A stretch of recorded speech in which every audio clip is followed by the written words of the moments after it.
Hey there, comic friends. I'm Travis, and it's time for the Comic Roundtable. And how's it going? Well, hello. Hello, hello. I got my regular guys with me here, and we're gonna chat some comics. We didn't flip a coin. We arbitrarily decided that we're gonna talk Marvel. I think because we had the least amount of Marvels in our thing, so we're gonna get that chatted about right away, and then move on with the rest of the night. Mike? What'd you get Marvel-wise this week? Old Man Logan, which I felt like I just discussed this recently. But, I mean, boom, here comes part two. And maybe I did. Maybe it was because I came back and it was already in my box. But this continues the storyline of The Last Ronin. He is confronting an old enemy of his that he confronted in Japan. It is a group of monks, and he has been... they have Lady Deathstrike. He was going to hunt her down, so they used her as bait. He's using his old personality of Patch in the late 80s when he was in Singapore or Southeast Asia. It was a character he used. It's great. It's old nostalgia. It starts explaining some of his past for the people that read the old run of Old Man Logan. And Sorrentino art. So, I mean, I keep selling it on that, but somebody new is coming in. I could see it being a little bit of a letdown for some things. So, do you feel like they go to the Japan well an awful lot with Logan or with Wolverine? Yes, and I think that's because that was that big burst in the 80s, and a lot of people love it so much, or it creates a smarter Wolverine compared to the westernized Berserker Wolverine. Right. I mean, don't get me wrong. I loved that stuff back in the '80s as it was coming out. That was awesome. But it just seems to Yep. me like anytime a Wolverine series rolls in, it seems like that we inevitably end up in Japan. And I was just curious as you know Yep. if that got old after a while, retreading, or what feels to some degree retreading. But there's a lot of cool characters though. Lady Deathstrike is a cool character. You said what that last book had like Silver Samurai in it and whatnot. Those are great characters. So Yeah. Oh, the Silver Samurai. Sorry, that was when I was breaking up before. Thor fought the new Silver Samurai, the son of Hiroshima, uh-huh. and he has got an Iron Man-like outfit on now. Oh, well, that's not nearly so much fun. As a Yeah, samurai with a vibranium sword, that was way cooler. I guess I thought yeah, so. yeah. Oh, okay. Okay. So, That goes to show how out of the loop I am with that sort of stuff. I would have assumed it was the original Silver Samurai still. Yeah, okay. yeah. Cool. But of course, the Sarantino art continues to be awesome, right? Yes, definitely. Actually, in the death of Logan, I think that we both dropped. I think I think he had his arms cut off, the original Silver Samurai, or something happened that he hates Logan because he either gutted him or he cut his arm off or Uh, something. So, okay. I guess I don't remember that. Try to keep that out yeah. of my mind. Yeah, exactly. I think it was when I was dropping it. Oh, yeah. Awesome. Awesome. So, Luke, did you get any Marvel books this week? I did. I got a couple. Yeah. One, I know you still getting Daredevil. I am not. You're not. That's the Shock. issue. That's the issue I dropped it on. I felt like kind of like it was meandering around, and they kind of downgraded in the art game, and Hmm. I don't know. I just wasn't feeling it. I Is can't Gar remember. is Garney back on the Garney's book? back. Yeah, Garney's Oh, back. see now the art would be better then. So what's going on in Daredevil? I guess it's a start of a new story arc. Uh, Dark Art starts now. Uh, you get a little bit more of the troubles that Murdoch is encountering as part of the DA team and how he basically got to start from the bottom up, and you kind of get some resentment of the politics that kind of came along with him taking the job and going up quick but crashing back now, whatnot. But the big bulk of the issue is a lot of blind spot in this one, Mm, and basically come to this side. He goes out, he's better now, his shoulder arm is better, and he comes across this crime scene where basically it's there's a dead body in front of a big mural that's painted on the wall. It's kind of looking like some Sun Tzu, ancient Chinese battle, whatever, on the wall, but it's all written in blood. It's painted in blood, the whole wall. So Murdoch thinks it's come from like 113 people, and that's just by smelling it. He talks about how he can distinguish. He can't say whose blood is whose, but he can differentiate between different donors, whatnot. But so that was pretty much it. It was okay. Art was pretty good, but it was okay. I just didn't feel like that book was really committing to anything, and it would start up what seemed like and it would start like a plot line, and then like, oh no, we're gonna move off and do this instead, kind of a thing. I don't know. It just. Still waiting for that Elektra thing to kind of. You know, with Soule writing it, I would assume at some point it's all gonna connect and be all something. This is all leading to something greater. I just wasn't so excited by the journey, I guess, to wait to get to that. Yeah, did you read the annual? That last annual? Did you? No. Good thing that one was bad. The Spider-Man issue is the last issue that I read. Oh, okay. Yeah, well, yeah, the annual was bad. Yeah. It was bad. Wasn't fun. Yeah, but this one, it was okay. It was okay. Yeah. Yeah. Marvel book I picked up this week was The Vision, number 10. That lovely cover with the family tree there. The Vision continues to be the awesome book that it has been all along. Not a superhero book, just this other kind of thing. Largely, this issue kind of explores. They're under house arrest. Iron Man has put a like a force field alarm kind of a thing around the entire house. They can't leave. They can't leave the house. But mostly the issue is about the Vision trying to come to terms with the fact that his brother is still alive and his son is dead. And where's the justice in that? And he goes through every philosophy, every religion there is, and he cannot come up with a reason why that would be just. And so he's going to rectify that. He is going to make it just. So it ends with him basically breaking out of house arrest in full Vision regalia. He's dressed to the nines, looking like the Vision, breaks out and is on his way to a prison where his brother is being held in prison because they're still trying to determine exactly what happened for Vin to have been killed, his son to have been killed. And it ends with it's like Tony Stark is chatting with Thor and somebody else, or sparring or something like that, and Nova, the young Nova, comes walking in and goes, oh hey, by the way, the alarm at the Vision house went off, and it looks like he's traveling at a rapid pace across Washington D.C. and whatever, and Tony's like, get everyone. And Nova's like, oh, okay, yeah, well, when you mean everyone, what do you mean? I mean everyone. So, clearly the next two issues it's gonna come to fruition what's been kind of hinted at all the way along. But it's amazing. It's an amazing issue.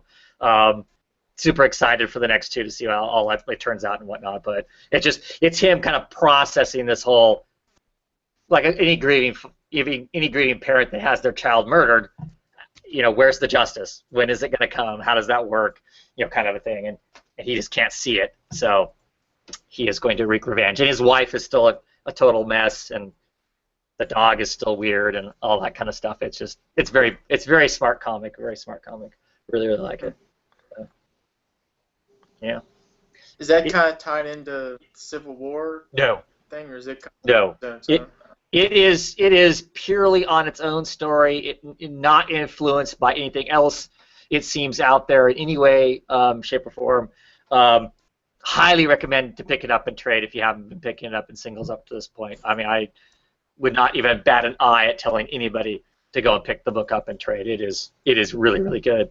But no, it doesn't it doesn't have any. I mean, it is in the, as we discussed a couple months ago, it is in the in the Marvel universe clearly because some of these characters look like they're going to show up in the next Marvel Now stuff. The daughter, the Vision, is actually in one of the super groups of a lot of the teens and stuff. So it clearly isn't an Elseworld kind of a story. It's clearly here, but it's somewhere in the whole timeline that's not part of the whole Civil War thing. So, but really cool. Yeah. Any other Marvel books? I did get Spider-Man. You okay? And what issue are we on with Spider-Man? 16. 16. 16. And I didn't want to bash my head into a wall after reading it, so that's a plus. Jeez. Starting this before Dead No More. It's been a while. The Clone Wars thing. Uh-huh. Yeah, when was that? The Saga, Clone Saga, is that what it was? Something like that? Yeah. When was that? The 90s, right? Yeah, it's a while. So after reading this, I think we're heading that way. Kind of return to that. Oh, man. But interesting for the J. Jonah Jameson fans. Get some J in here, some classic J, some Jonah. It was okay. I mean, basically, Jay's Jonah's dad looks like he's gonna die. There's some going on. There's more to develop it. There's something that happened. They reference it might have been some disease he got when he's doing all these charity runs across the world with Parker and all, but he starts bleeding a couple issues ago from the mouth, and he's in the hospital. Basically, the clone reference before, they're basically calling out the technology to basically clone someone's own organs, I guess. Okay. So kind of generate itself, whatever, blah, blah, blah. But the person who's coming up with this technology is kind of tied in with not some good folks. And there's some explosion goes on in Oklahoma in a Parker industry building, and Spider-Man's got saved the day. And it wasn't bad, but it's still, yeah. Art was pretty decent, but I don't know. Yeah. Oh, maybe someday. Maybe someday that book will do something, huh? Yeah. It wasn't bad. It's just I don't know. I mean, it's pretty bad when it's just like the best issues it's done lately, and all you can get is. Yeah. Yeah. Like I said, I want to read a Spider-Man book again someday, but it's going to be, after the people who are writing it now are long gone, I think, so. For sure. Okay, any other Marvel books we want to talk about? No? Marvel news? Not that I can think of, no. Yeah. I'm not, here to pick on Marvel. That's not what the show is about. That's not what I'm about. But boy, it just feels like, at least with the group, the larger group of people that I chat with and talk comics with and whatnot, there is a serious lack of interest, lack of excitement around what Marvel is going to produce. They're kind of putting out there right now as, hey, this is what's coming. There doesn't seem to be a lot of excitement around that. So I don't know. We of course heard this week that Civil War II is significantly delayed. So it just like the last event is not going to hit. It's not going to hit its deadlines. So that means that ultimately, again, these books that we're reading, and I have some that it's happening to, are tied into Civil War. The effects of whatever happens in Civil War, and I'm assuming that's like all their events, it's a universal, universe-altering event, right? Our books are going to be dealing with the aftermath before the event is done. Just like with Secret Wars, you're going to have people walking around, having whatever hard feelings or whatever, comes of it in their own books, like the Ms. Marvels and all that kind of stuff. It's going to be, I don't know. you would think that as important as these event books are to the Marvel Universe and to Marvel's bottom line dollar-wise, you would think that they would get those things squared away and make sure they stayed squared away, so they don't have these kind of delays. I guess if all you're doing is reading the event book, it's no big deal. But if you're invested in the Marvel Universe as a greater thing, this kind of stuff really starts to cause problems, doesn't it? Yeah. I mean, I would find it frustrating. I mean, thankfully I don't read the events, so it's not really wrecking anything for me. Other than I worry that now it's like, okay, all you people who had your scripts written, you're gonna have to change some stuff and take out that stuff because Civil War isn't done. You can't talk about it, or your characters can't act like whatever the consequences are of that. So I don't know. That seems.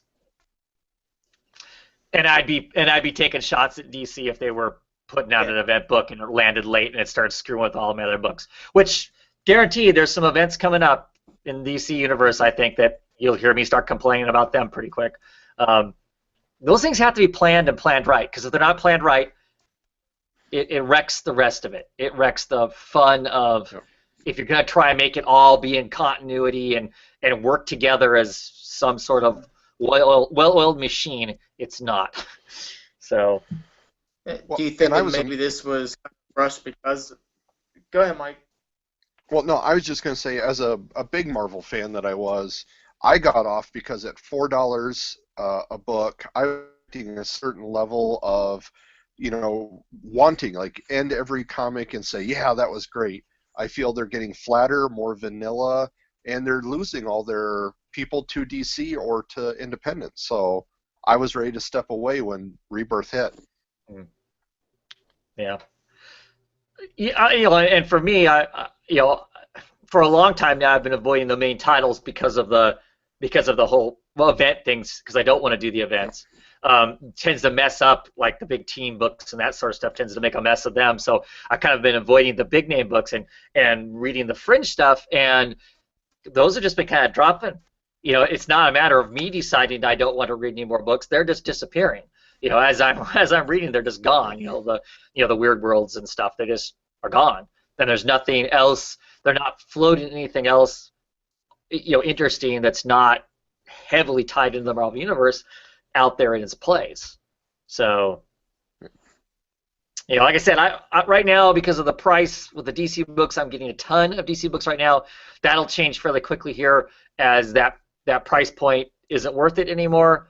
And when the events start rolling in, that'll kill a lot of books that I'm kind of reading now that have some level of interest in. It just will, because I just don't want to participate in that stuff. So I don't know, frustrating, frustrating. And I'm only a part-time Marvel reader. I can't imagine what it's like for a full-time. Or maybe you're so sold into it that it's not bothering you, and that's awesome too. If you're in the comments and you don't have any issue with the fact that stuff's delayed, let me know, because I'd be curious. I mean, I don't have a problem with late books when everything else around it isn't pendant on it. But with the big two, they pin everything else to the event book, and then it kind of makes a mess of things. I feel like, so I don't know. At any rate, get off that soapbox. And no other Marvel news. We're just gonna roll right into DC then. Sure.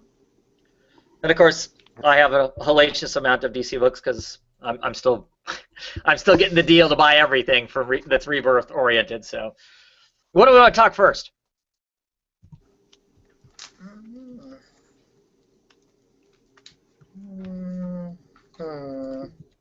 Pick one. I can talk about it. What talk Wonder Woman first? Okay. I had a blast reading. Issue number 4. Part of what they're calling the year 1 stuff. Is that what they're calling it? I think so. Yep. What do you think?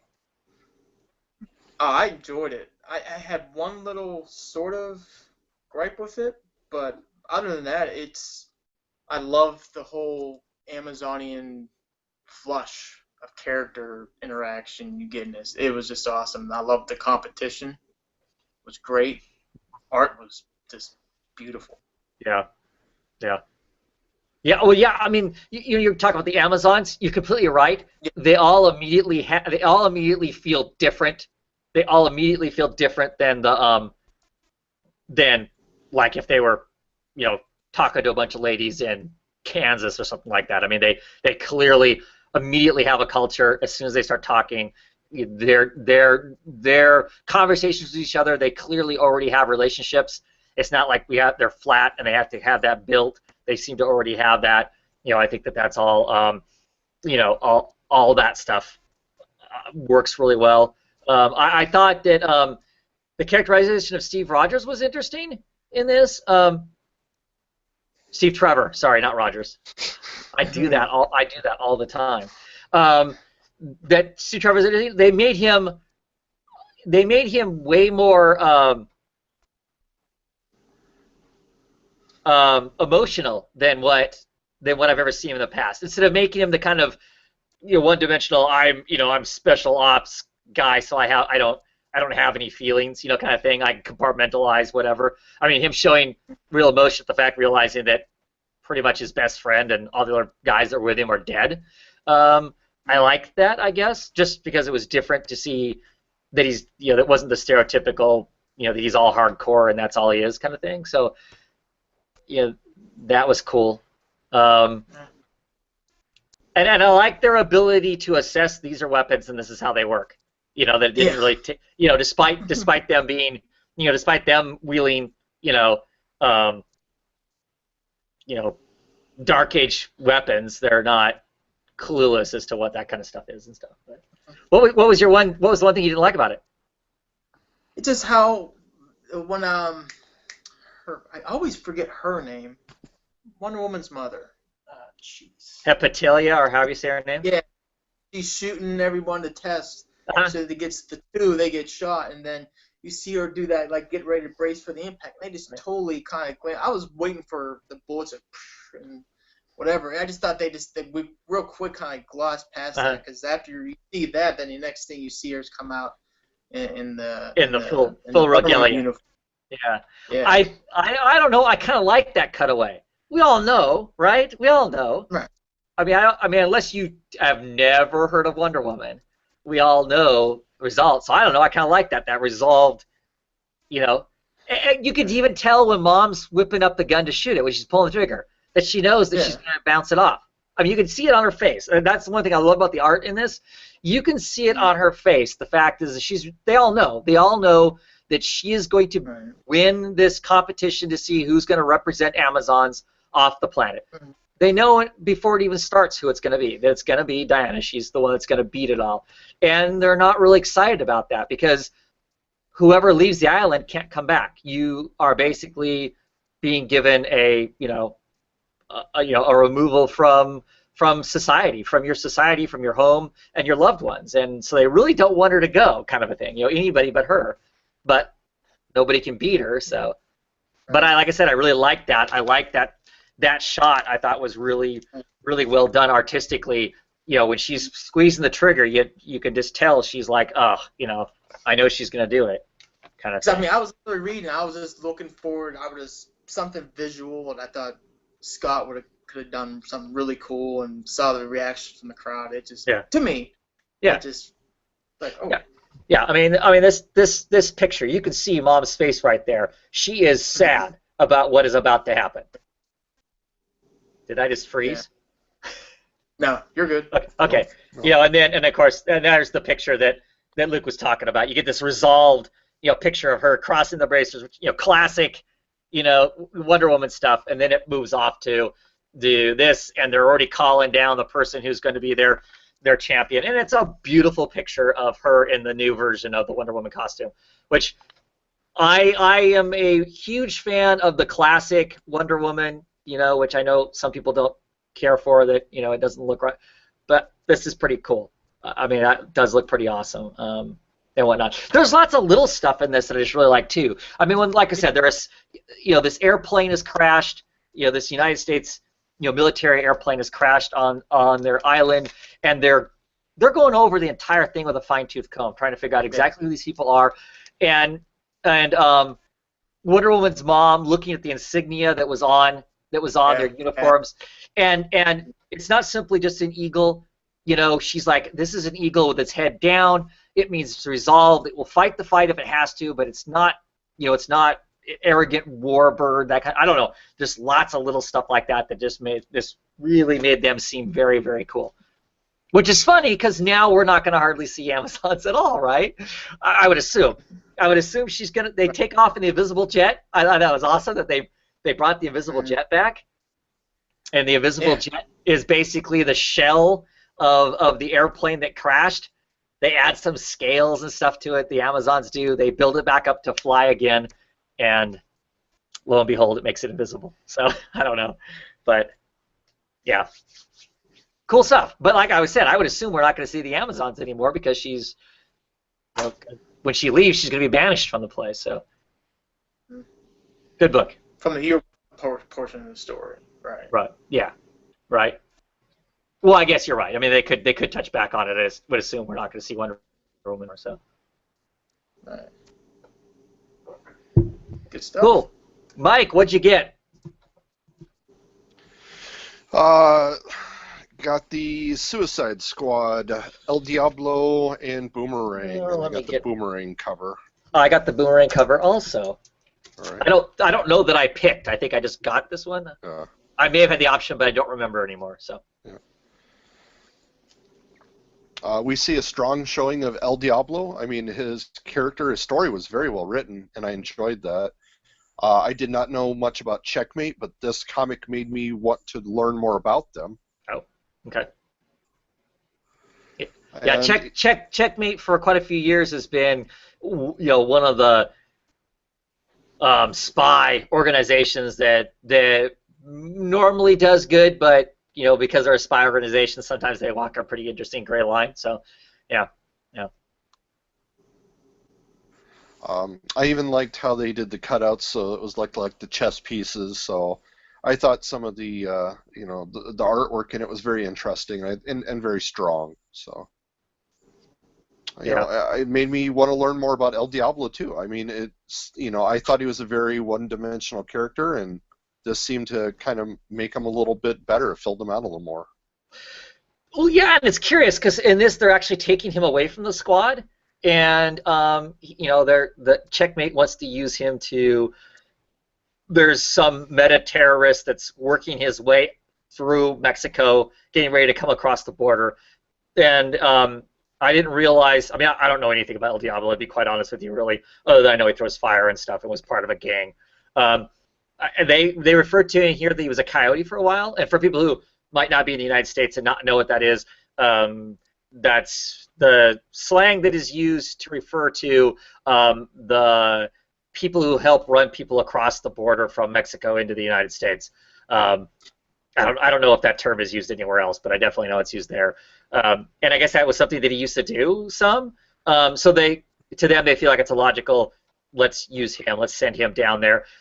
Interesting that in this they have Uncle Sam working for Checkmate because the Uncle Sam I know would never work for Checkmate. But so that's an interesting an aside. But yeah, that was part of the recruitment, was having Uncle Sam show up and go, "We need you." So yeah, it's pretty interesting. And in this, he accepted to go to Bellerive even though they didn't convict him of any murders. Right, he's there of his own accord. Yeah, and I think that's been a consistent theme, that he is a participant in the Suicide Squad of his own accord, and in Bellerive of his own accord, because he's a menace. He feels like so. Yeah, well, and I know in the movie he turns himself in, but he could still be. He was, I thought, tried for the murder of his wife and kids, but this one just said he could walk out whenever he wanted. So that surprised me a little bit. Mm-hmm. Mm-hmm. So, what'd you think of the second half, the Boomerang half? I was expecting more, but I did the same thing with the last book. I expected more out of one than the other. It seems like it's just a regular Suicide Squad thing, and it shows that Boomerang is a wild card kind of knucklehead. So yeah, I mean, It felt like more went on in the El Diablo than in the Boomerang to start out with. But the Boomerang was more like set up. It was more like, okay, here he is.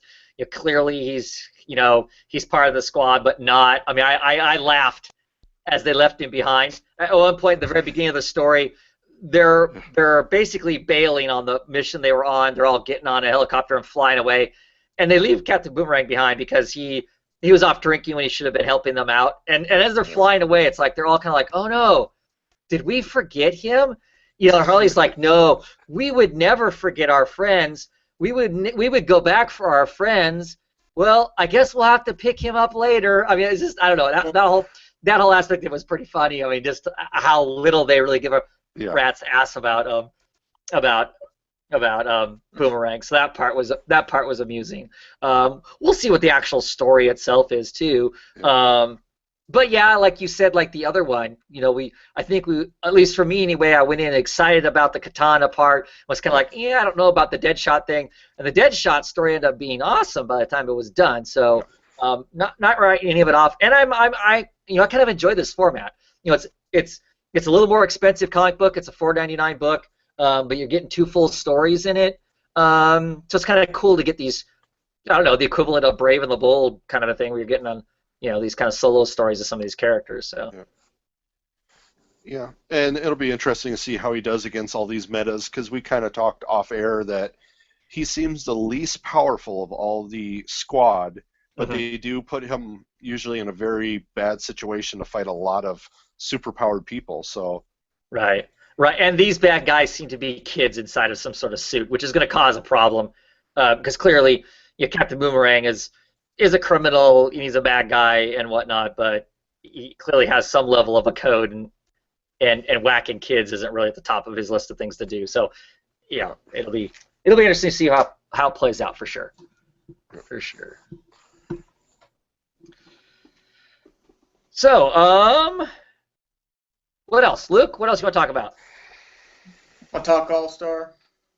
Okay. All-Star Batman.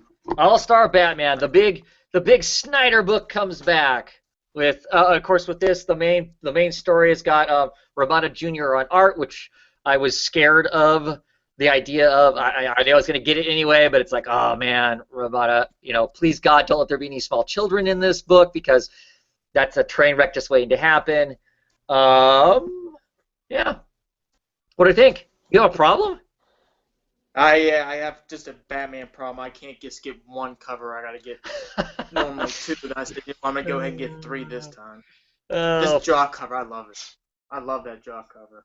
Yeah, that's pretty cool. Yeah. Anything jaw get? Yeah, the second one. What cover do you have, Mike? Oh, you have that one. Okay. Yeah, the JR.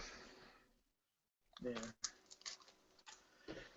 I have the boring regular cover with this horrific Batarang thing that I can't stand. That just bugs the hell out of me. That right there is kind of like I have one of my problems with Romita. Is that I think his dimensioning is sometimes just off. It's not, and the thing is, it's not artistically off. You know what I mean? There are artists that draw things out of proportion because that's their style. It's not like it's part of his style. It's just weird, random things that are odd, right? At least that's what it is for me. Right. But I will say I actually enjoyed his art in this. I didn't have a problem with it. I didn't go through it and go, oh God, anywhere in it. It's a little different. It's still not my favorite, but like I said, there was no moment like when I was reading, when he was doing one of the last Captain America runs that I was reading, for instance. I mean, there were times in that where I'm just going, I'm like thinking, how do I put my hand over the art so I can just read the words and move on, because I can't take it, kind of a thing. But I didn't think it was bad. Firebug and Moth. I really like the way they set them up, or the look that he gave them. Yeah, I did too. I like the new styles of their suits. How they looked in it. They were pretty good. I will say this. Of course, this is one of those expensive books. It's $4.99. The cover stock on it is serious. Yeah. I mean, I think money. Yeah. I think water would beat up on this. If you spilt water on it, I think you'd take the book and shake it, and the water would fly right off. I mean, that's the kind of cover stock that it is, as far as that kind of stuff goes. Um, I really enjoyed the story too. I guess I like this premise. The idea, basically, without giving too much away of the actual story itself, the premise is Two-Face, who, of course, I'll admit right off the bat, my favorite Batman villain is Two-Face. Two-Face has somehow basically got leverage on everybody. He has dirt on everybody, and he's starting to use it. He's starting to use the leverage and make himself incredibly powerful. And they managed to capture him, and they have him arrested, and they're going to move him to some place. I won't exactly say why they're moving him there, but when this is happening, he basically puts out a call to everybody saying, "Hey, if you break me free of Batman, I will give you all the money of the top 3 crime families in Gotham, because I'm going to take all of Gotham. I'm going to take over everybody, and I'll give you the wealth of the top 3 crime families," which you got to figure that's got to be a lot of money, right? And his premise basically is that everybody's going to come to get me. The villains are going to come to get me because I've got dirt on them, and they want to make sure it doesn't get exposed. And the everyday man, me and you, are going to help take Batman out because, hey, who doesn't want millions of dollars, right? Mm-hmm. So, Yep. So that's what I think I probably like the most of this. The title is just that the potential you can go in this, because literally anybody can show up in this. Right. Yep. Right. Yeah. So I mean, I don't know. I actually like the art in this. There were some designs. Like, I love the grass that they're in. Well, they made the grass all kind of a high positive space. I don't know. It was just visually that was interesting. I thought that was pretty interesting. And you could never complain about Batman with a chainsaw. I mean, that's top tier, right? But yeah. Are we supposed to believe that one of Batman's allies set him up? Well, I mean, that's a next page over, I think, or so. But doesn't Alfred go? I'm sorry. At what point? I mean, I get the impression that Alfred's the one that shot him down. So, that's what I thought. Yeah. Which is really interesting because, of course, that's like the one person you would not suspect is going to be giving you. But that's Alfred. That's Alfred. So excited by the villain that they show at the very end of that too. That's a character that hasn't been used a whole lot, so I'm curious to see how that is. I still roll my eyes every time I see Duke Thomas. I'm sorry, I just can't. The backup story. Yeah. Yeah, just every time he pops up, I just I don't know. I'm sorry. I just don't think he earned. You have your thing with Drake. I have my thing with Duke. They're exactly the same though, man. They're exactly the same. Take away all your love of Tim Drake and go back to the original stuff of Tim Drake, and it is exactly the same. There is not a damn bit of difference between these two characters. He knows way too much for who he is and what he does, and so everything's just given to him. And that's what it is with Tim Drake too. That's my opinion, on Tim Drake. But it's the same thing. I'm not a big Duke fan either, because of the same reason. He's following the same lines largely. That I'm happy about this. He's not sporting the Robin costume. They didn't have yet another Robin. He's being something different. I appreciate that for what it is. But I don't care either. I mean, I don't hate him, but I don't care. And actually, I don't really hate Tim Drake either. I just like to take shots at him because he is my least favorite Robin. But yeah. So what I don't is know. this other thing they're setting him up for? Oh, he's just going to be. Batman's still priming him to be one of his guys, but not as a sidekick. He's training him to basically be his own independent agent. I think Batman's decided that maybe sidekicks aren't a good thing anymore, but to get other independent agents out doing your work, helping you do the work that needs to be done, because Batman clearly can't be everywhere. I think that's what it is. Yeah? No? You think? Okay, yeah. Luke, what do you think? Do you think that's the premise of? You're right. No, I think you're pretty much right. I don't know. So you're going to be pained every time you have to read those 5 pages of backstory, huh? The backstory, I think the concept is good. I like it when Snyder does these crazy horror-ish type things. I love it. It's just Any I don't know. character but that character, huh? Yeah, it's just I have no problem. They want to introduce Duke and to kind of put more in the spotlight. I'm cool with that. He just wasn't developed. It was just like, here you go, and here's some more Duke, and here's some more Duke, and he's just there doing fist bumps on top of rooftops, and I don't know. That's all your boy Snyder, though. It's not like that's anybody else. That's him. And I would bet, notice the dollars. Editorial's not going, you got to use this character more. I would bet. You're right. I mean, I don't know. He's not perfect. we got it recorded. We got it recorded. So is it Oh, worth? what did I say? Blasphemy. No. Oh no, kidding, right? You'd be struck down dead. So is it worth the $5? Oh This yeah, Yes. like I said, once a I month mean, collection? you're gonna get just the talent you're gonna get. I think it's worth it. Yeah. And I'll pay the extra money if we're gonna get the good quality paper. I don't mind paying an extra buck to get the good quality paper. Don't mind that. Yeah. So far, like I said, I don't mind the art. That was my biggest fear. I know it's coming. I've already seen snippets that Snyder has shared that I've gone, you're excited by that, and I'm anything but. But as long as Robin's never in the book, so we don't have any children, I think we're going to be okay. As like I said, as far as that goes, and I'm excited because we know rolling up, we're going to get Jock, we're going to get some Murphy, we're going to get, and I don't know if they're just doing the backstories or if they're doing the front part. Not exactly sure on that, but like I said, for me, I'm excited because it's Two-Face stuff, and I don't know. So far, I'm liking this kind of a somewhat new take on Two-Face, where his bad eye, he sees black and white, so it just adds to his whole I see the world in these kinds of framing. So yeah. Do you think we're gonna go back to the Batman and Two-Face story? How he may or may not have killed himself? No. Type thing. You think that's Nope. just gonna be Nope. totally cut? And... Yeah. That's just its own thing, and I don't think we're ever gonna address that. I don't think.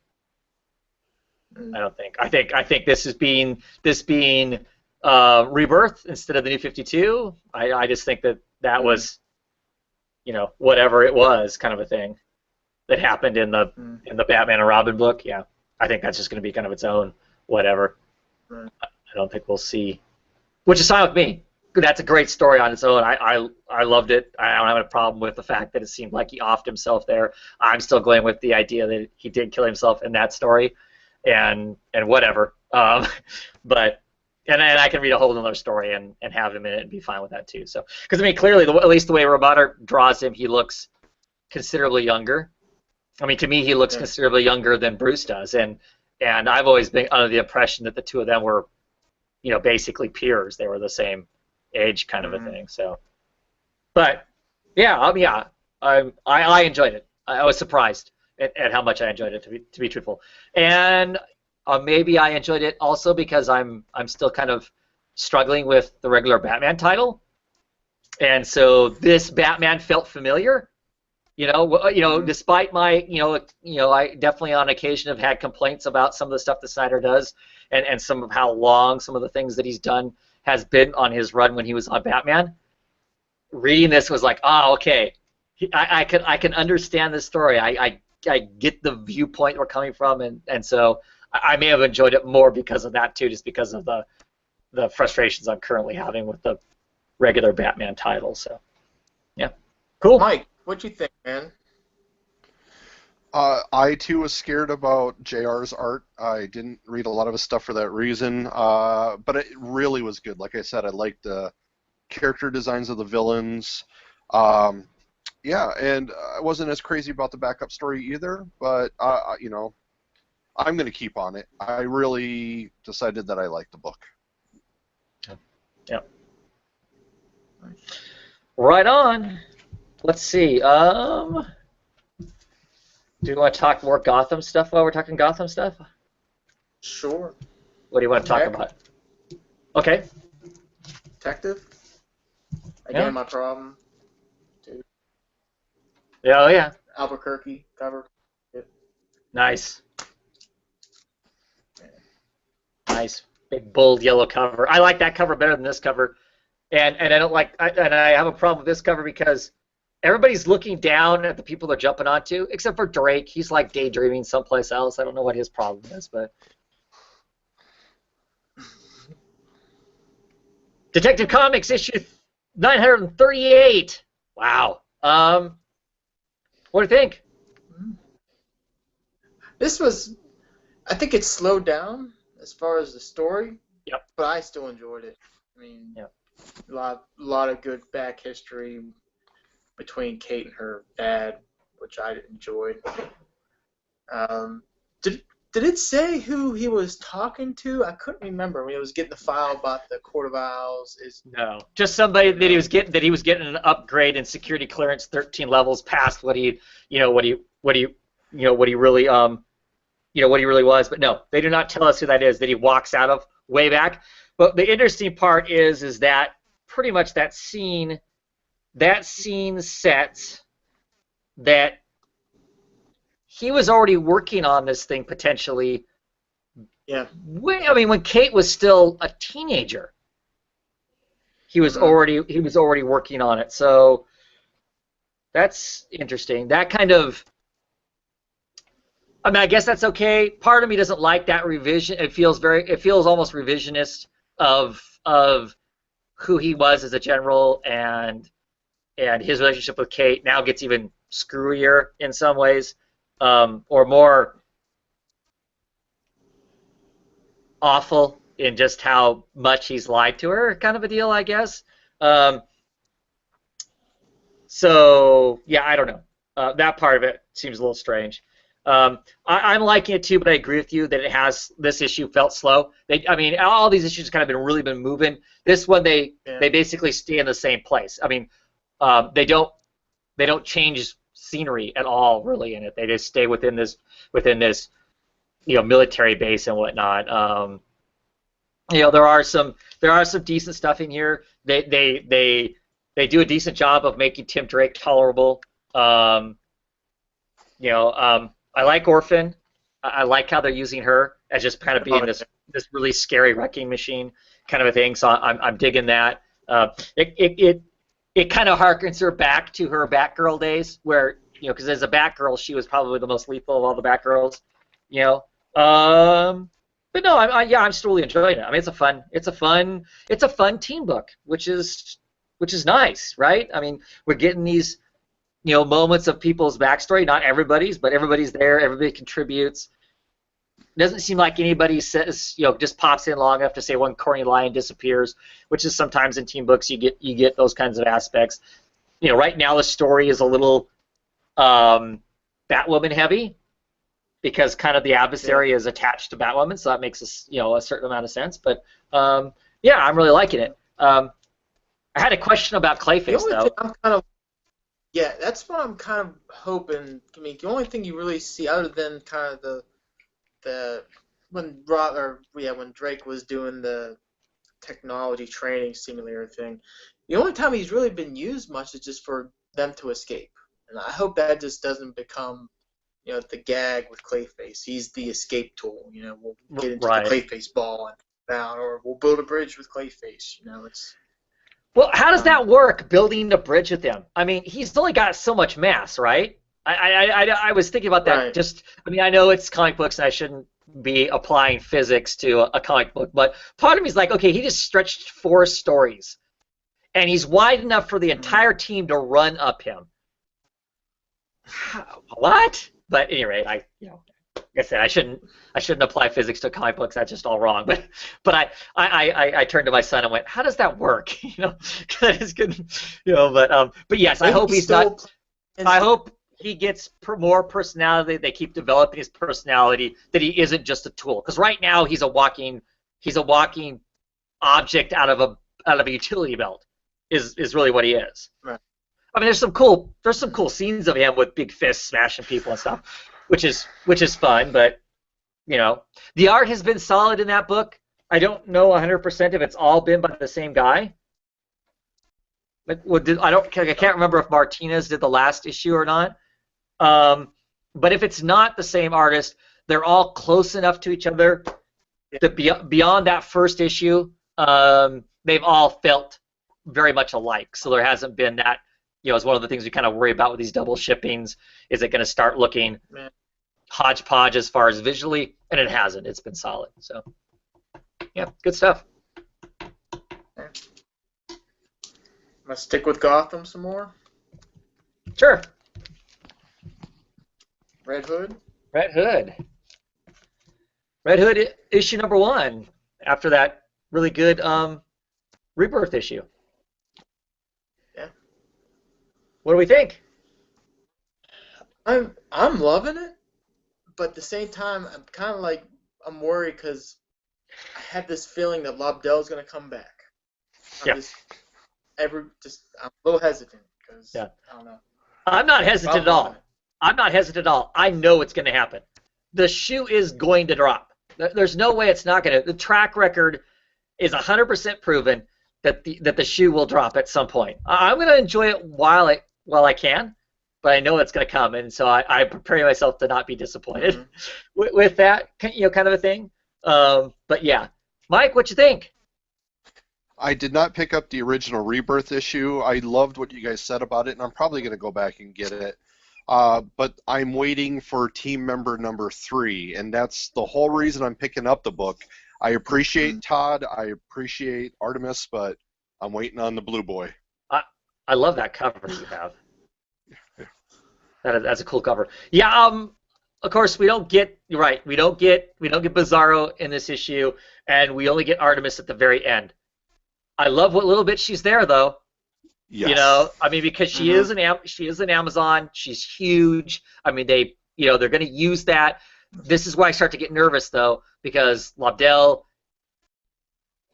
to be quite frankly, he's a bit of a sexist. Not a bit. He's a sexist writer, and so of course you get this giant, hunka woman, and it's, I don't know, it could go bad really quick. The banter that was at the end of this was fine, though. It didn't, to me anyway, it didn't feel like it ventured too far off into some area that I'm not looking forward to.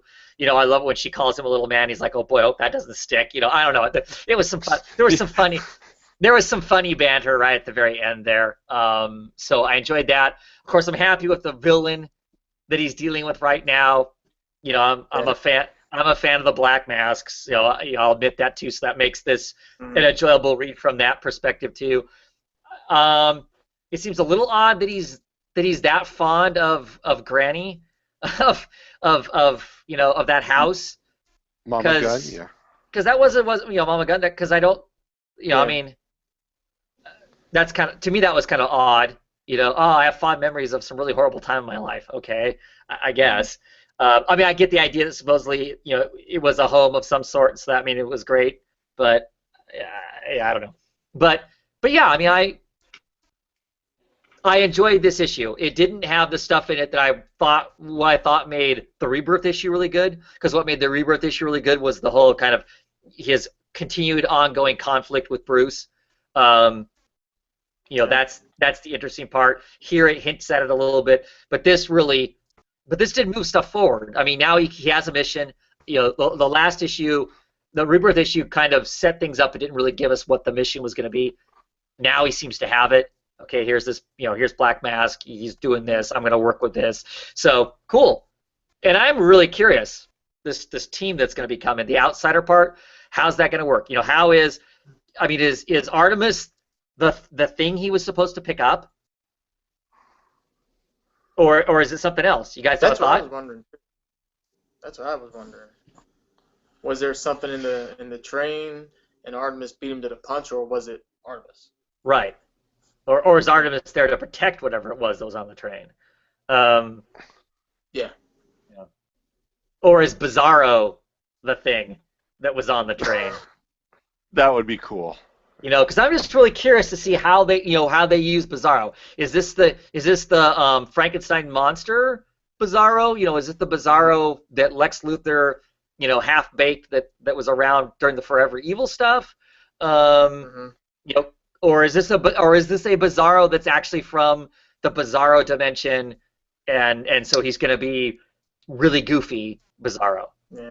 Yeah, I read That, an article on it, and it's not any of the originals. I think it's supposed to be a fresh take, and I Hmm. think it's supposed to be an offshoot clone issue. Okay, so closer to the Lex Luthor half-baked Superman than Yeah, than closer to than. that. Yeah, but I don't think it'll be. Yep. So we're not going to get an issue 2 or 3 issues down where his friend, Bizarro Aquaman shows up and starts clubbing people with a narrow whale or anything like that. Okay. No. Yeah. Okay. Okay. Awesome.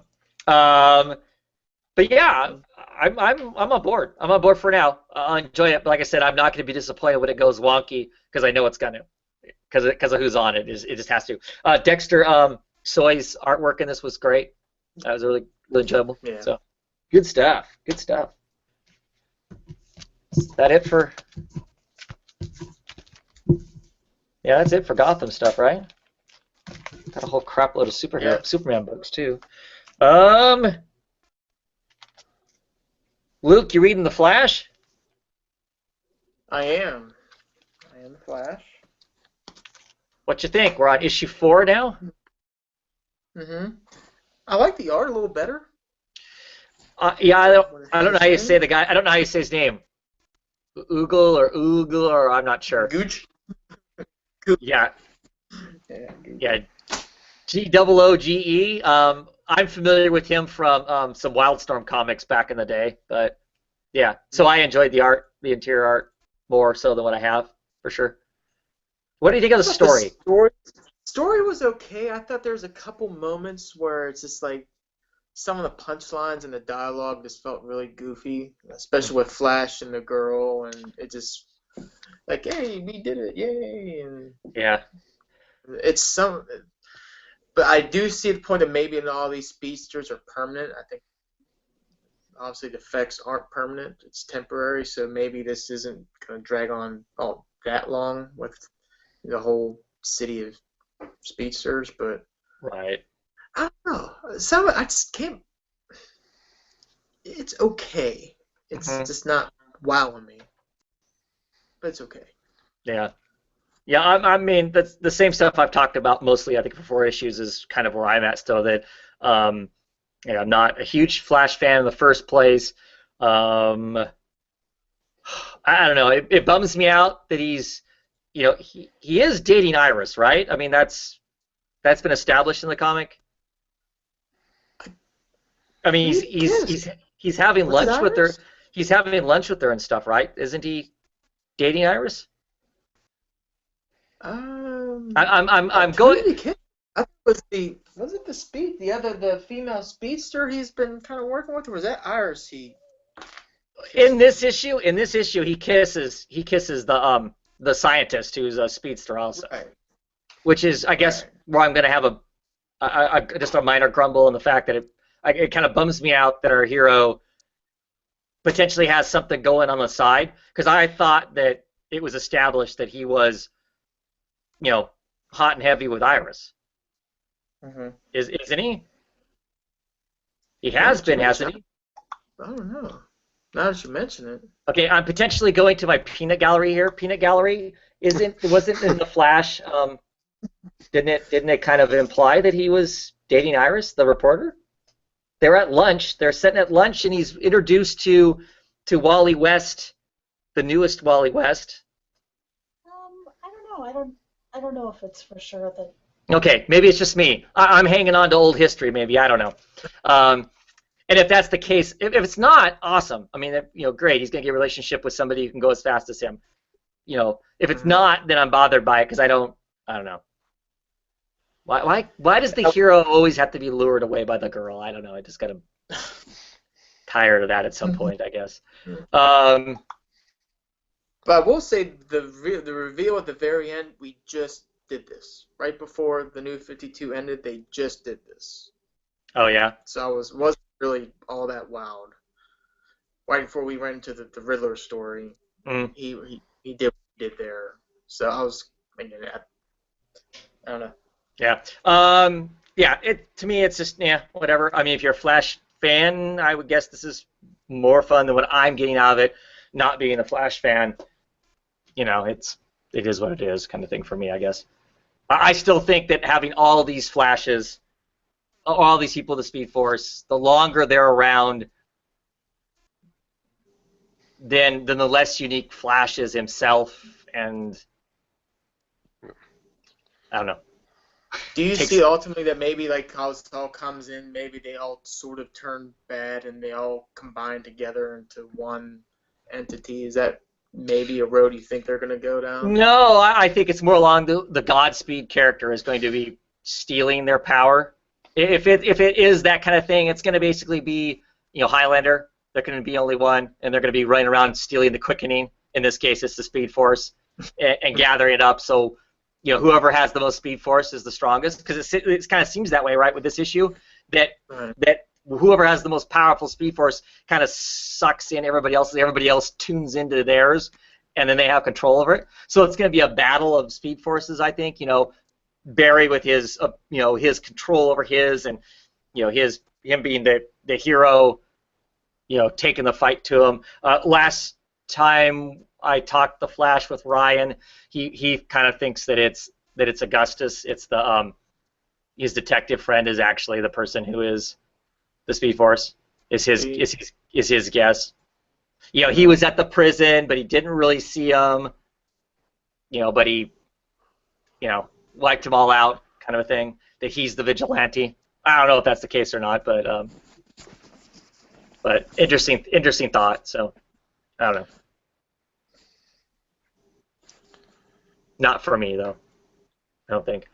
Another book that has little to zero interest in all reality, getting it because it's part of my package deal. Hal Jordan and the Green Lantern Corps. This issue wasn't as bad, actually. There are parts of it I enjoyed, partially because the rest of the Lantern Corps is back from wherever the heck they were. They're all beat up and trashed. They actually show a Green Lantern dying in this because they're so beat up. John Stewart's in charge of the Lantern Corps, which is awesome. I'm a John Stewart fan, so all for that. The Hal Jordan stuff wasn't quite so over the top like it is lots of times, so that part wasn't bad. And the Sinestro parts are cool in it, so as a whole, I enjoyed this issue number 2. So there might be hope for it, kind of a thing. As long as Hal Jordan stays the minimum of the book, which won't happen because of course it's named after him. I'm just going for all the thumbs down I can get by bad mouthing Hal Jordan, I guess. But yeah, so it's okay, kind of thing. What else we got DC wise? Mike, what else did you read? Flintstones. Meet the Flintstones. This one, it continues to be a very smart book. The art in it is seriously great, and I can't believe that either. Fred and Wilma find out that the bird they've been worshiping is actually a record player, because at church its beak touches the record and it starts playing, and they're all disappointed, so they need to find a new god. And the next week they bring in Peaches, the pink elephant, and everything is fine until they get to the store and they see that their god is a vacuum cleaner. So they get really upset the next week with that, and they are also fighting consumerism in this, because all of a sudden they start finding stuff and crap. And crap is everything you can buy, whether if it's a weed eater or if it's a dishwasher. It's all just crap. But you gotta have crap. And Fred needs to get a second job to get money so his wife can go buy more crap. And he's talking about, he goes, I can't keep doing this. I'm tired. I'm not seeing my family. And she goes, well, you don't need that. We just need each other. Great book. It is just amazing. I would recommend that you guys go out, find this book. It is just silly, ridiculous, fun, smart. And I was not a Flintstones fan growing up because I thought it was lame, cheesy. But this is just nailing it. So they let somebody, Russell and Pugh, they let them go wild, and it is a great book. I'm gonna have to find those and read them because they just. You gotta change the name of this comic book roundtable to "You Gotta Have Crap." That's right. Well, Buy it all starts the off crap. with it starts off with Fred going to Barney's house, and all of a sudden the TV comes on because they're waiting. It's like, oh, TV is brand new. Here it is. And instantly Fred grabs a rock and he's like, demon in the wall, and they stop him from busting the TV. And then instantly the announcer goes in, a guy gets his head crushed by a rock, and they're like, oh, I hope children weren't watching that. I apologize. We probably shouldn't show this. And it's all the things that just shows it's brand new, it's a new idea. And then, of course, they announce you need to get downtown and start buying crap because crap is new. That is awesome. Yeah. Oh, yeah, I'm going to have to figure out how to get those. I can't believe I'm going to work at getting Flintstone comics. Yeah. That just sounds great. Yeah. It really does. Actually, a lot of those really sound just, that and the Wacky Wasters, that's just how edgy that is, just amazing. Amazing. Yeah, and the only reason I'm not getting Johnny Quest is it was great, it was fine, but it had too many pieces that I didn't want mixed together, and that was personal. Yeah. Personally, that's the thing. Everybody else I know that reads it loves it, so I would also probably recommend that. But Well, I'm like you. I don't want my Herculoids, mixing with my Johnny Quest. That is. yeah, No. Give me a Herculoids comic on its own. yes, yep. All for that. So, cool. Let's see. Other books that I read. I don't know if anybody else read. Anybody try Deathstroke? No. So this is the Rebirth issue. Right off the bat, first problem with it is it's a Rebirth issue. It's not the regular series. So it spends a chunk of its time kind of setting up, telling you to some degree where we've been and giving you a little bit of history about the character, and then potentially setting up what might come next. Wasn't bad, but it wasn't necessary. Kind of a thing. All right, we'll be curious to see where the book, where it goes to. It shows him rescuing Wintergreen in this, which is a character that's been attached to Deathstroke a lot of the time. So I'll be curious to see what that ends up all being like and stuff. But yeah, it was okay. It wasn't anything special. I'm more interested in seeing what the actual series itself ends up being like. So we'll see what kind of a story it's really going to tell. Because I'm not sure. I mean, because he is a mercenary. He's not totally cold-blooded in this. They do show him having, some amount of humanity. He's a total asshole as a dad, but and him as a dad seems really weird because he has two sons, and of course, historically, he's had a daughter named Rose, so I don't know where that falls in. And historically, he's had a son named Jericho. I don't know where that falls in either. I don't know if those were, illegitimate children with somebody else or what exactly. So I don't know. We'll see how that is. I do like the font. I do like the logo for Deathstroke. Because some of these logos have been not good, like the Suicide Squad one, for instance. I don't think is good. Yeah. I do like this one though. I think that's kind of a cool one. So yeah, okay. Luke, you got any others? Earth 2, but I don't really want to talk about it. Okay. Yeah. Is it done now? Is it done? That was the one. What was that, Mike? Who's the What's that, gorilla Mike? on there? I saw the gorilla. Humanite? I don't know if it's Earth 2's version of Gorilla Grodd or not, because No. it's kind of had the same thing with the telepathic. Well, yes and no. I mean, there's a guy. There's an actual guy inside. Well, the brain of a human is inside Okay. the Humanite. So it's not. I mean, they're both intelligent gorillas that have psionic powers, but it diverges dramatically from there as far as those two characters go. Normally he's white though. I don't know. Is he white in the book, and that's just a weird colored cover? Really? No, he's Because usually he's a giant bipedal white gorilla, so he almost looks like a Yeti as much as he looks like a gorilla. Mm. Okay. Anyway. I mean, he's big statured character. Mm. But it's okay. Maybe it's I don't know. Huh. Glad I'm not getting that. That would just wreck all of my Earth 2 things that I loved way back in the day. It'd destroy my childhood, and then I could never read a comic again. Let's see. I got a whole bunch of Superman-oriented type books. So Action Comics, yeah, still not my thing. It's okay. The most interesting aspect continues to be the fact is there's Clark Kent running around while there's Superman running around at the same time. So who is Clark Kent? I mean, is Clark Kent the original Superman of Earth 2? He has been resurrected but has no powers. We do not know. I don't know when we're going to get to that part of it. It's still a big brawl with Doomsday, and then suddenly at the very end of the book, some guys show up in power armor and basically snatch Doomsday up and haul him off. I don't know. A book I am dropping because the family dynamic doesn't work really well. I mean, especially because there's a family dynamic going on in the regular Superman book, and that's done so well that really makes this really not look good, kind of a thing. Which maybe that's not fair to compare the two, but I do. So I'm just not getting anything out of this Superman book versus the other Superman books. So yeah. Let's see. New Superman. This is issue 2. I actually really enjoyed this book.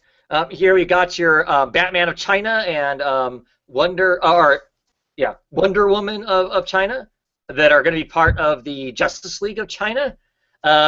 They do kind of explain that in this issue because the first issue is kind of like, well, it's kind of weird that they're harping so hard on this, China making copies of everything, doing knockoffs of U.S. products and whatnot. They pretty much in here kind of say, look, we've figured out that the only way we get any respect is if we do stuff the way the West does it and then do it better. So that's the reason that we're doing this knockoff version is we're gonna do it and we're gonna do it better. They comment on the 10. The 10, I think they're called the 10 or the 10 something, which is an old superhero group that used to be that's in China, and it's made up of these kind of ancient superheroes. Some of them are actually mythological creatures and they're kind of like, we can't use them. They're old, and they're not marketable. They're not, they want a premier superhero group, and so they're slowly going to build the Justice League. So you get this kid who has the powers to some degree of Superman, but he's discovered now that they don't always work. They fail on him. He gets into it with these two. Batman is fat, or he calls him fat. He's not really fat, but he calls Batman fat. Batman's really smart. He's got all kinds of gadgets. It's not so much that he's a good fighter like Gotham's Batman is, but he's got all the gadgets to back up most of what he wants to do.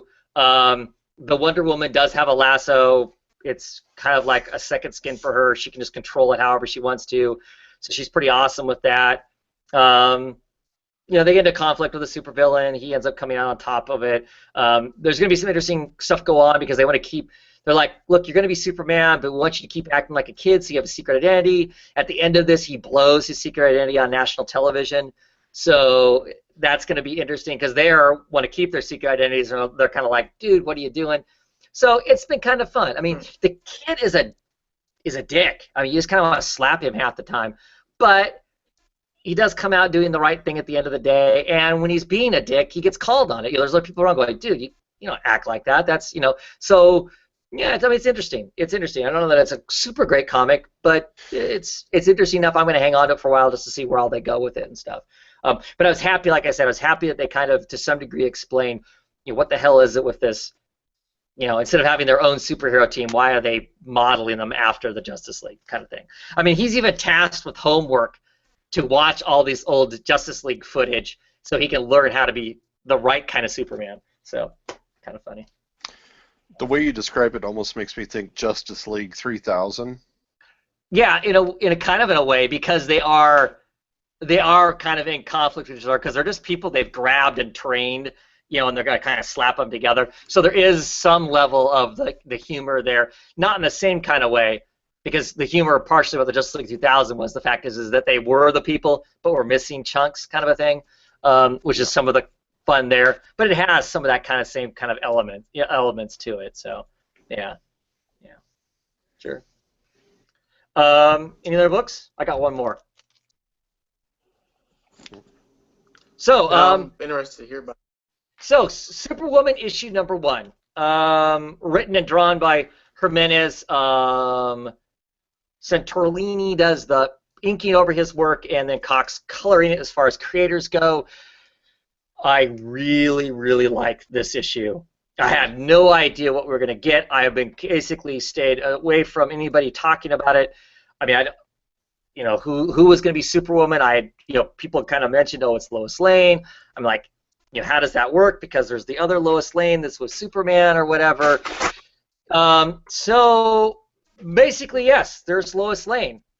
From the New 52, Star Reporter, has basically the powers of Superman. We find out in this issue that how she gets them is when the Superman of New 52, when he dies, when he goes Nova and dies, he releases all this energy, and she is exposed to it. We also find out that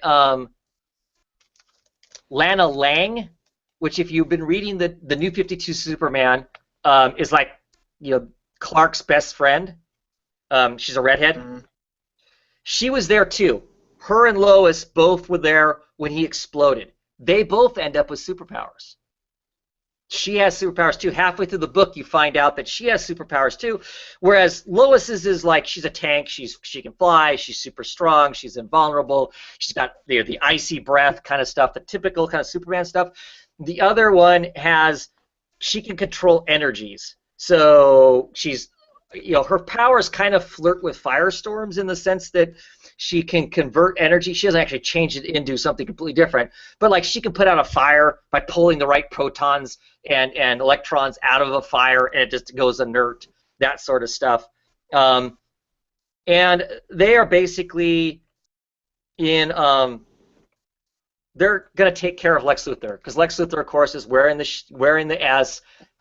Both women find that personally offensive that he's trying to be Superman now, when they really feel like that Lex is pretty diabolical, that heck, he could even be behind Superman's death. They just do not like the fact that he's trying to be Superman. So they're somewhat in conflict with him. What's interesting is these two ladies hate each other. They've actually punched each other out in the past. So, but Lois has come to Lana, because Lana helped Superman learn how to use his powers better. So Lois decides, well, clearly that's the smartest person to go to. And they come to an agreement, and she's slowly kind of helping her how to use her powers. And Lex Luthor has this giant battleship in this issue that he gets going, and something happens. Somebody takes control of it. It goes out of control. And the two Superwomen go to stop it. And as they're stopping it, they rescue a bunch of people. Something is inside of the ship. They go in there to figure out what it is, and something really traumatic happens at the end of it, which I don't really want to spoil, but it makes it even more intriguing.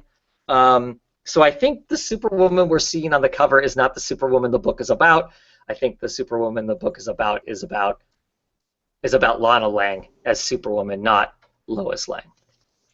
But it was really good. It was really good to kind of see them have these two women have this conversation, for it not to be reduced down to it being a cat fight of some sort, that they could resolve their issues because clearly there's more important things to do, and that sort of stuff. I really enjoyed it. And I'm looking forward to next. It did briefly have Steel in it also, kind of an interesting character. I'm curious to see what they do with that. Yeah, I really enjoyed it. I don't want to spoil a lot by talking too much about it, because there's some really interesting stuff happens in it. The characterization between the ladies, though, is really good. Really good. Really well done. So I'm excited to keep moving with this book, see where it goes, especially at the end of it, because there's a big thing happens at the end. So, like I said, I don't want to spoil it. But it's Doomsday. Just say it. It's Doomsday. Oh no, it's not. Now I'd be throwing a fit if it was. No. So yeah, something really traumatic happens at the end of it. So right. Leave it at that. Any other DC books? No. DC News? Only thing I can think of off the top of my head is Team Seeley has signed exclusive with Marvel now. I mean, with DC now. So that's like in the last like couple weeks, there's been, I don't know, 4 or 5.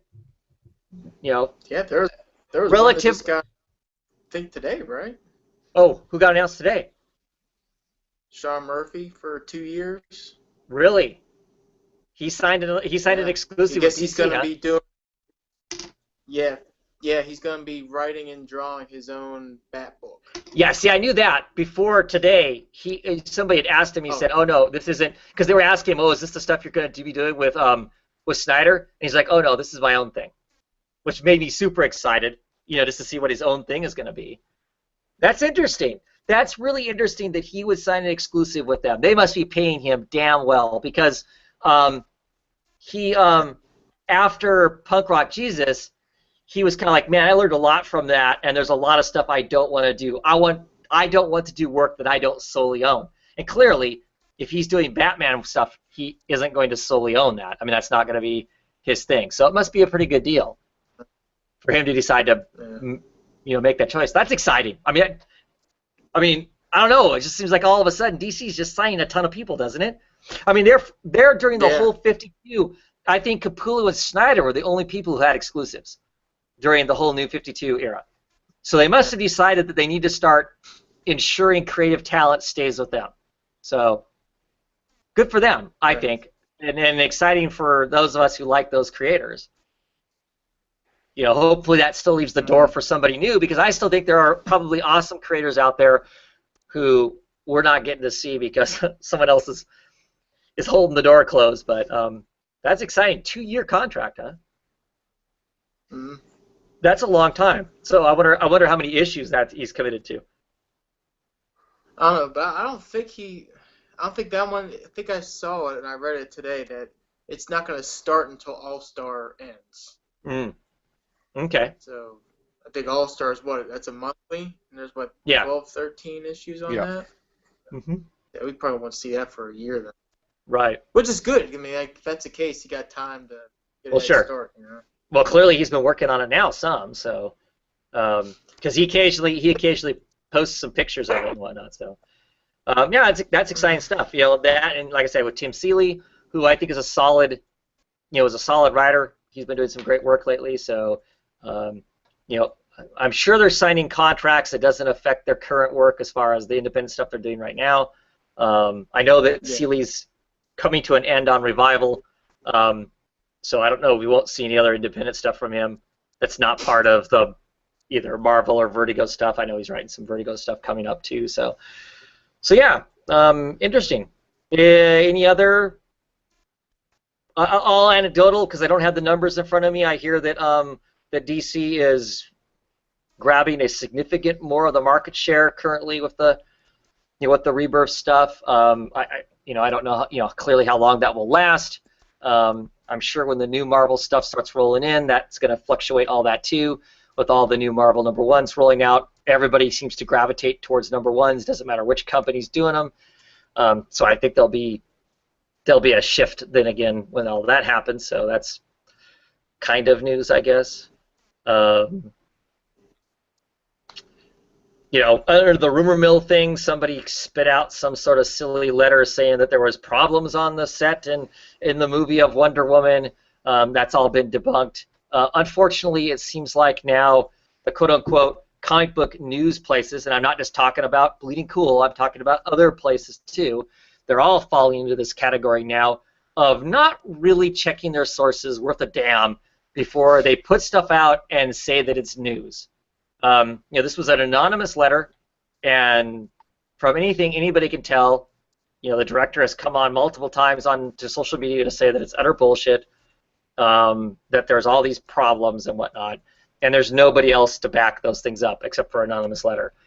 And I don't understand how you could responsibly post, I don't know, an anonymous letter and act like it's some sort of actual factual thing until you have something to back it up.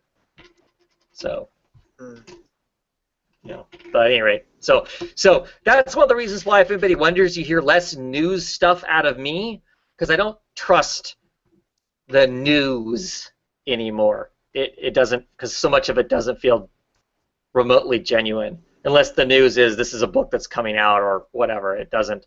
I don't know. It seems to be functioning as a rumor mill way more often than it does news these days. Yeah. Anything else, DC wise? Okay. We'll roll on to independent books then. You guys got much? This is like the smallest independent week I have. I only have 4 indie books. Which is crazy. I got Goose Eggs, so. Goose Egg. Oh, okay. Look, what'd you get? I think I saw you pop up. Do you want to talk Black Oh. Monday Murders? Black Monday Murders, the new Hickman book, with art by Tom Croker. Yeah. Corker. Big hefty book. It was this was a $4.99 book, but it's thick. Yes. It is a heavy read. Yeah. Heavy So- read. So, just to kind of let people know kind of the premise, and help me out, Luke, if I get off base or whatever or miss some piece of it. The stock market, as we all know, the stock market, in this book, it's manipulated in some sense by people who are using magic in some sense. So either the stock market itself is magic and it is part of an incantation, or they're using the stock market as partial leverage so they can gain power. Power, why? Because, people just love having power, and that's kind of whether there's these different schools of thought, these different trade schools, kind of a Western and an Eastern philosophy on how you work stock market, how you gain money, and how you gain power. Over the years, these two schools of thoughts have come together. They're like basically power brokers now, and the people at the top know that they're manipulating all this power, and the people at the bottom, us people at the bottom don't have a clue. And that's kind of the premise, right? That's the kind of the environment that we're working in. Does that sound about right, Luke? Right. And so That sounds about right. Yeah, and so in this, somebody has been murdered. One of the people that's part of this giant group has been murdered, and we don't know why or how really or that sort of thing, because we do know, because the beginning of the book starts out in 1929, shows that, because that's when the stock market crashed. That was the big crash. That they sacrifice some people. Some people pay some dues, and their dues are basically dying. Kind of a thing. They throw some of the people out the windows. The supposed story was back in the day that when the stock market was crashing and some of these brokers were losing all of their lives, they committed suicide. They threw themselves out the window. Well, this gives us the real story. That no, they did a bunch of sacrifices to regain their power and survive the change in the market by pitching a bunch of people out the windows, kind of a thing. But in this modern time, there's been this murder. There is a detective. Clearly, he's going to be one of our main protagonists. He clearly understands magic. We don't know exactly how he understands that, but he kind of senses it, sees all the markers of it. He's somebody who clearly reads up on it. We find out that he's like a specialist. Nobody knows how he does it, but somehow he just figures things out. He has this sixth sense to find serial killers and all that. And everybody loved him, thought he was great. He closes lots of cases. And a month ago, he got in trouble because he executed a guy. He literally pulls up in his car, steps out, a guy's walking away from him, and he guns him down in the back, shoots him dead. And they arrest him, and they're going to prosecute him and whatnot. They go back to the person they murder's house. They find 8 heads, a whole bunch of other body organs, and 8.5. I've just been reminded, 8.5 heads, and the next victim.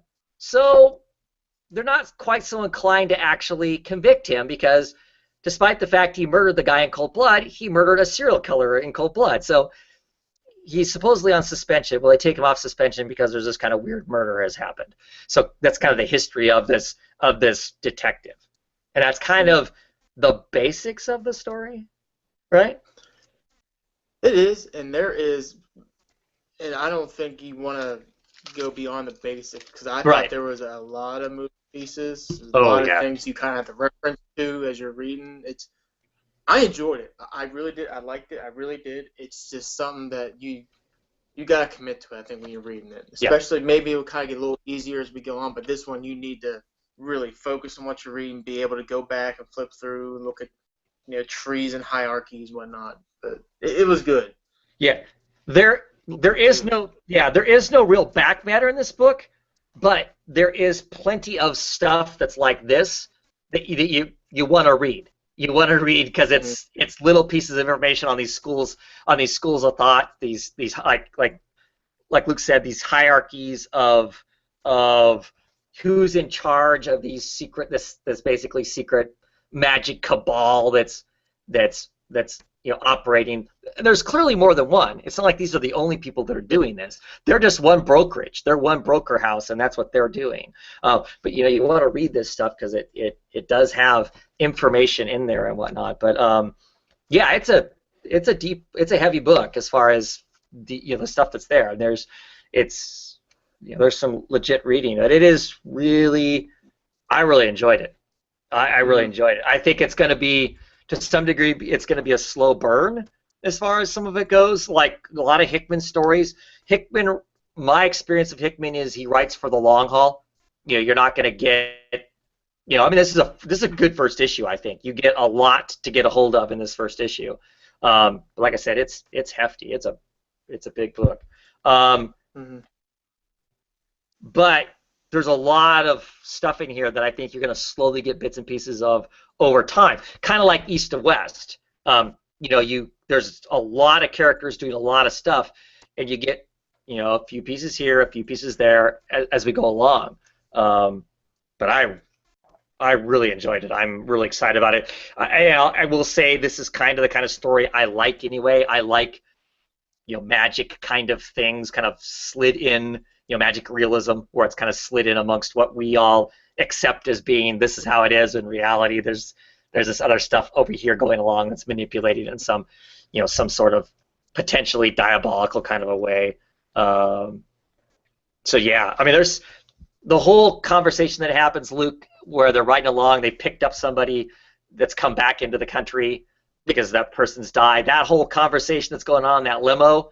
We really can't talk about it here in any real way, but there's some heavy stuff going on there. Clearly, there's all kinds of history that I think we'll probably slowly get into and whatnot.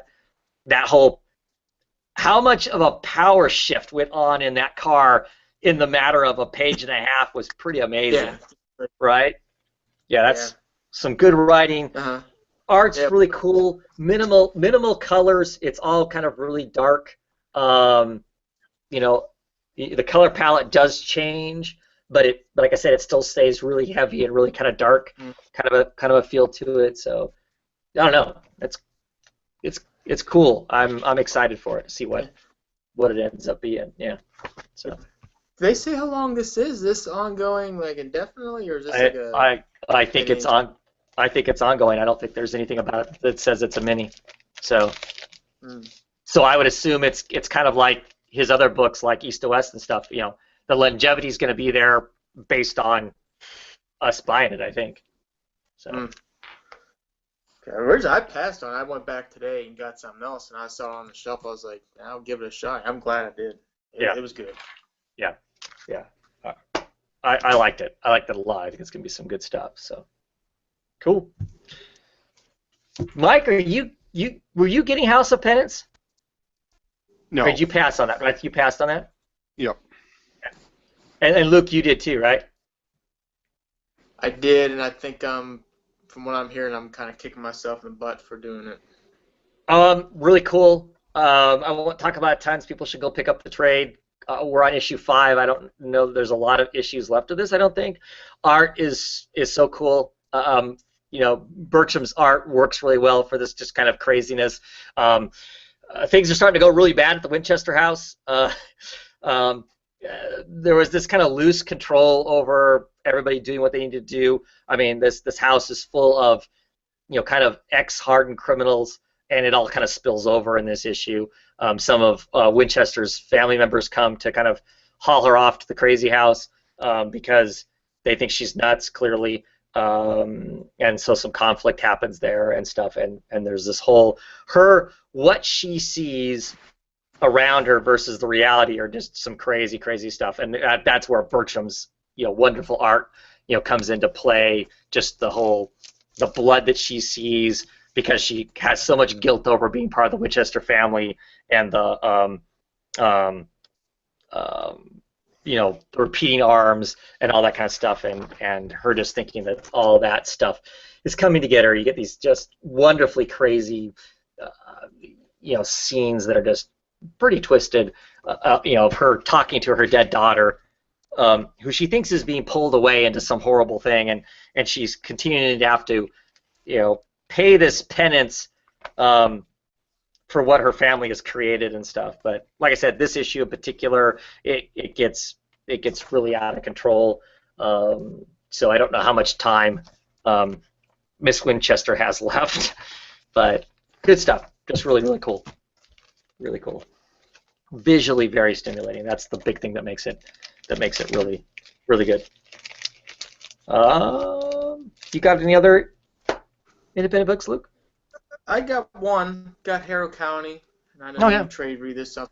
I'm not gonna go too far in depth in this. I love this cover because I saw this. This reminded me of the Creep Show movie when the Father's Day cake. You brought my cake. Right. I saw that. I think I saw it, but now this one goes back for those who like Hester early on. This goes into a little bit more of her history, what happened. Obviously, she's dead now, but what happened to her before. Mm-hmm. Yeah, she was even messed up even before in the beginning, but it was a good story. But all these people are claiming to be, what's her name? Her quasi family. People who have like the same powers with her, and their interaction with Hester and whatnot. It was good. If you like Harrow County, it's the same type of thing with Harrow County. It's very consistent. Some of the art, though, it gets kind of weird. As Hester's chewing on flesh, you're just like, it's kind of weird. Nice. But it's fun. It's been a fun ride. Every book needs a little bit of cannibalism in it. Yeah. Cool.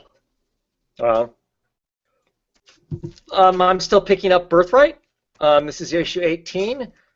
Continues, in my opinion, to be a great book. Absolutely love the art. The art in it. Brenson's art, his line work is just fabulous. All kinds of shading and technical. And he draws a damn good beard. But in this issue, we last issue left at kind of a cliffhanger of things were going really bad. Mikey, our kind of hero, anti-hero, potentially bad guy, is kind of in the worst place possible. He's kind of been ripped in half metaphysically. In this issue, he kind of gets fixed, the best of our knowledge. Comes out, rolling up as the champion of your fantasy story kind of a thing. And they're about ready in the next issue. The whole family of guys of this family, grandpa, dad, and sons, are now basically going to be engaging against an entire magical army that really feels like they need to get rid of Mikey because he's a hole in their reality to make this the fantasy reality spill over into Earth, and they really want to protect Earth. So they're going to do everything they can to get rid of Mikey. They don't care if they get exposed now. They go to great ends because they're walking around in our world. They go to great ends to hide that they exist. And now they've decided, screw it, we don't care. This is so important. If we don't fix this, Earth's all at jeopardy. So we're just going to, fight this fight we have to. So there's this giant magical army outside of this keep that they're hiding in. That's in a basement in a warehouse in downtown Boston, basically, is the kind of place it is. And they're going to, Chicago actually is where it is, Chicago. And they're going to go to town in the next couple issues. So should be exciting. Like I said, really liking it. Love the characters in it. It's interesting. Has some, some almost cheesy moments of, I love you, Dad stuff but it wasn't too bad. Yeah, I really like it. Like I said, the art, it always sells me. First and foremost, the story's been kind of cool. Cool to have Mikey back swinging a big old two-handed sword going to be chopping some heads next issue and whatnot, so that'll be lots of fun. So, my last one. Nobody else got anything else to talk about? This is Weaver's issue 4 of 6. In this issue, we find out more of our main character's history. We find out that maybe he was a junkie, and he can't remember that he was a junkie. So now he's figured out how to manipulate the spiders, because the spider that he has inside of him is kind of connected, to all the other spiders, and it's one of the wings that makes the spiders really strong. Is you become more part of the group. You can't kind of act against the group. But they figured out a way around that is by going, I should not spill my secret because it might hurt the group worse. Then the spider in their head goes, oh, okay, and doesn't force them to do things. So, because right now he's kind of doing stuff that's actually against the group. He may be responsible for having killed a bunch of the spiders in the past, but he's convinced the spider that it's in his head that it'd be best if this is kept secret, because if it's exposed, then there might be a big giant war and cause all kinds of problems. So right now he's figured out a way to manipulate that. So, but he's trying to find out who it was that blew this place up, that caused him to get the spider him in the first place. It's starting to look more and more like it might be him, that he might somehow be connected, even though he keeps saying he's not, and he can't remember being connected. But now he might actually be. Still got lots of cool art by Dylan Burnett. Story has been fine. Yeah, I'm enjoying it. It's been good so far. Even not liking spiders, it's been pretty good. So, and that's my independent books. Really, really small week for independent books for me. So, just means that next week I'll probably have 15 or 16. They all seem to be landing on the same week these months anymore. So, any independent-ish kind of news? I haven't heard of anything in particular. Nothing being bought and turned into movies or television or anything like that. So, anything else we want to talk about? No. Okay. Well, thanks guys for coming on and chatting. Always like talking books. Good to have you back, Luke. There's been lots of books I want to talk with you about, so it's good to see you back to talk about some of those books. And thank you everybody who came on and watched it live, and anybody who's going to be watching it down the road. Appreciate you coming on and checking it out. And as I say almost every time, if you're interested in coming on and talking some weekly books with us, just hit me up and we'll figure out how to get you on and we'll talk some comics. And with that, we'll call it a night. Have a great one, everybody.